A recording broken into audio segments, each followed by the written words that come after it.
all in the world can see what makes the UN incapable. Unfortunately, this seat in the Security Council, which Russia occupies illegally through backstage manipulations following the collapse of the Soviet Union, have been taken by liars whose job is to whitewash the aggression and the genocide being carried out by Russia. And all the UN actions, either by the Security Council or by the General Assembly, that could have stopped this aggression are shattered by the privilege granted to the aggressor with this seat. Veto power in the hands of the aggressor is what has pushed the UN into a deadlock. Today, no matter what nation you might be, a nation with hundreds of millions of people, or a small nation, a nation that bravely defends its independence, or a country whose long history of independence can help others, a state in need of help, or a nation that could provide some genuine support, a state relying on its army, or a state considering the UN Charter, but not the army, as its first and last line of defense. Regardless of who you are, the current UN system still makes you less influential than the veto power possessed by a few and misused by one, Russia. That is to the detriment of all other UN members. These days, in the General Assembly, we can hear the word inequality too often. Inequality is mentioned by different nations, both larger and smaller. It is precisely inequality that renders the UN ineffective. I regret that so far the UN Security Council is just the largest and the most visible platform in the world. I believe and I know that UN is capable of more. I'm confident that the UN Charter can actually work for the sake of peace and security globally. Thank you so much. Thank you. Distinguished Prime Minister Rama, I'm grateful to the Albanian presidency for the organization of this meeting. Mr. Secretary General, ladies and gentlemen, since the start of the full-scale aggression launched by the state, which for some reason is still present here among the permanent members of the UN Security Council, there's already been 574 days of pain, losses, and struggle. Russia has killed at least tens of thousands of our people and turned millions into refugees by destroying their homes. Most of the world recognizes the truth about this war. It is a criminal and unprovoked aggression by Russia against our nation aimed at seizing Ukraine's territory and resources. But it's not just that. The terrorist state is willing, through its aggression, to undermine all the grounds of international norms meant to protect the world from the wars. And I'm grateful to all those who have recognized Russian aggression as the violation of the UN Charter. Ukraine exercises its right to self-defense, helping Ukraine with weapons in this exercise by imposing sanctions and exerting comprehensive pressure on the aggressor, as well as voting for relevant resolution, would mean helping to defend the UN Charter. The resolutions of the General Assembly have clearly recognized the fact that the only source of this war is Russia, but this has changed nothing for Russia in the United Nations. However, these are the situations that have changed everything for the UN. We should recognize that the UN finds itself in a deadlock on the matters of aggression. Humankind no longer pins its hopes on the UN when it comes to the defense of the sovereign borders of nations. World leaders are seeking new platforms and alliances that could reduce the disastrous scope of problems, the problems that are met here within these walls with rhetoric, rather than real solutions, with aspirations to compromise with killers, rather than to protect lives. Life should be defended uncompromisingly to ensure successful protection. But I would not be here today if Ukraine had no proposals precisely regarding some specific solutions. Yesterday, in my address to the UN General Assembly, I said that Ukrainian peace formula had become the basis to update the existing security architecture in the world. to restore the real power of the UN Charter and the rule-based international order.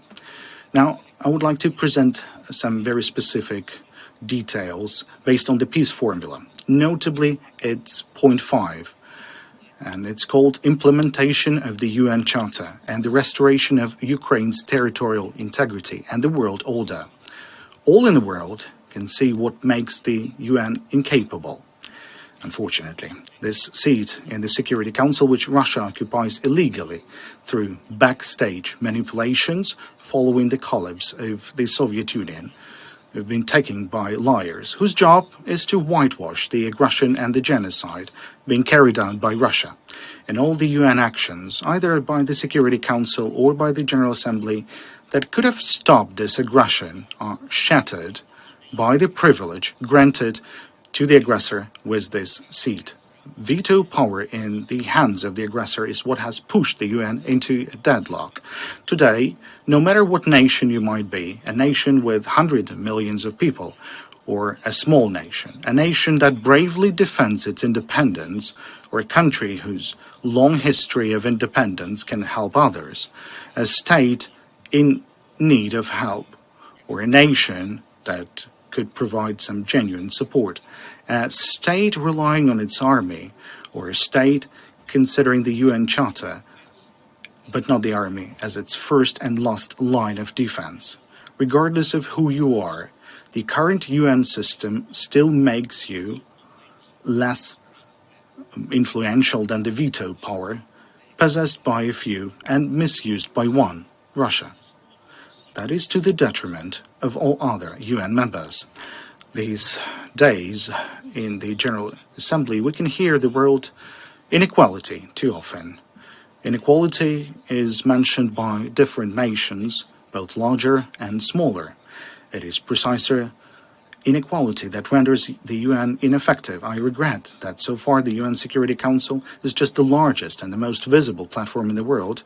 I believe and I know that UN is capable of more. I'm confident that the UN Charter can actually work for the sake of peace and security globally. However, for this to happen, the years-long discussions and projects on UN reform must be translated into a viable process of UN reform. And it should not be only about representation here in the Security Council. The use of veto power, that is what requires the reform. And this could be a key reform.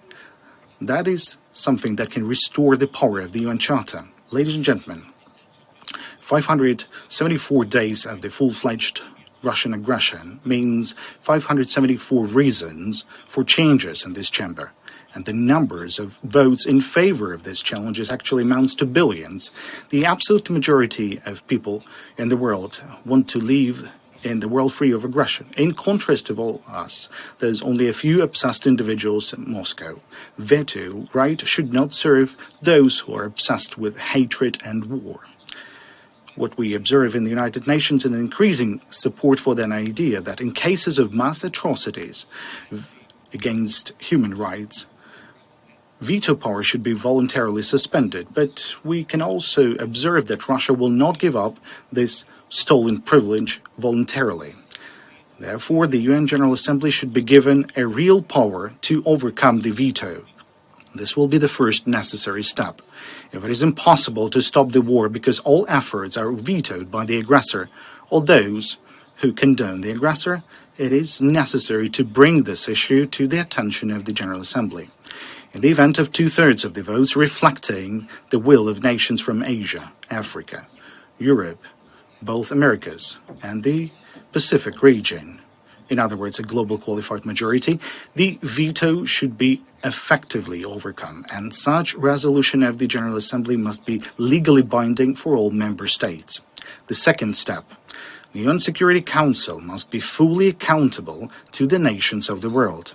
I welcome the proposals of various leaders to expand the representation of nations in the Security Council. The composition of the permanent members of the Security Council should reflect the current realities, and justice. Ukraine considers it unjust when billions of people do not have their permanent representation in the Security Council. The African unity must be here permanently. Asia deserves broader permanent representation. It cannot be considered normal when nations like Japan, India, or the Islamic world remains outside the permanent membership of the Security Council. One should take into account the changes that have taken place in Europe, notably that Germany has become one of the key global guarantors of peace and security. This is a fact. Therefore, it is also a matter of fact that Germany deserves a place among the permanent members of the Security Council. Latin America must be represented here permanently, and the Pacific states as well. However, we should not confine our attention to those in top seats only. There is a need to expand the participation and access to the activities of the UN Security Council and its subsidiary bodies for all members of the UN General Assembly who are not recognized as aggressors.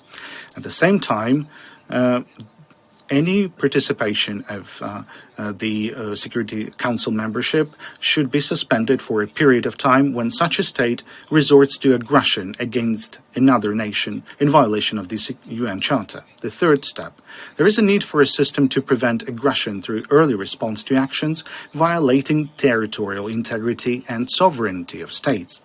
It is time to do that.